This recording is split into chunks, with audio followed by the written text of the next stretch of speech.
Headline: China wants a yuan stablecoin, but why? Published at 3:54 p.m., August 6, 2025. According to the Financial Times, China is eyeing a yuan stablecoin for both internal and external use. But as even the Financial Times article makes clear, no one knows how it would work or why the Chinese Communist Party, the CCP, is so keen to create one. While the piece does make clear that the CCP is arguing that the success of dollar-backed tokens is cementing the U.S. currency's dominance in the global economy, it fails to identify how a tightly controlled renminbi stablecoin could either exist or impede the continuing U.S. dollar global hegemony over the financial system. Without getting into the lack of Chinese central bank independence or how the yuan has been structured to keep Chinese exports cheap, the yuan is a weird currency. This is to say that there actually exist two yuans, one for domestic use and one for offshore markets, and they trade at slightly different values.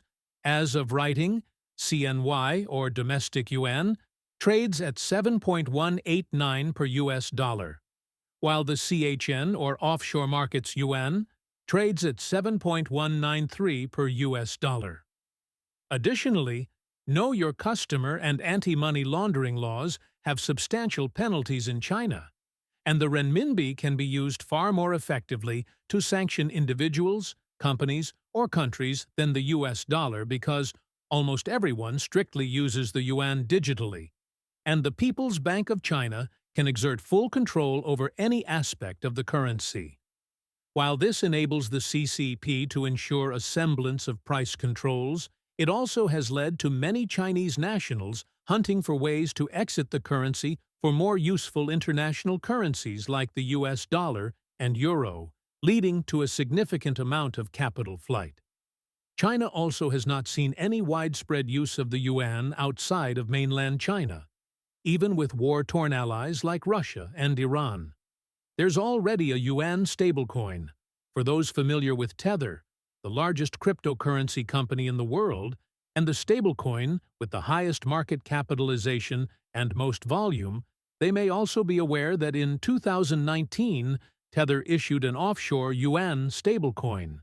Since then, the Chinese national who helped them create the stablecoin and find some initial demand, Zhao Dong, known as the OTC King in China once upon a time, has been arrested and sentenced to years in prison. Almost no more Tether yuan has been minted since the arrest. This suggests that not only are there inherent issues with the ability for Chinese nationals and foreigners to utilize Chinese stablecoins, but it also proves there's a strong lack of demand for yuan-denominated stablecoins to begin with. Less control or no demand, China faces a narrowing bridge that it will have to cross while it continues to use Hong Kong as a test bed for all of its stablecoin and cryptocurrency ventures. Will it loosen price and capital controls on its currency so that anyone, from businessmen to travelers to criminals, finds the yuan more useful? Or will they see their far-reaching dreams of a unified BRICS currency taking down the dollar evaporate into thin air? It appears as though a renminbi stablecoin could be the first test in years for the People's Bank of China to either make the yuan a global powerhouse vying with the US dollar in international markets, or yet another example of the CCP keeping strong price controls in place to ensure domestic complacency. This recording is AI-generated. Get more crypto news at protos.com.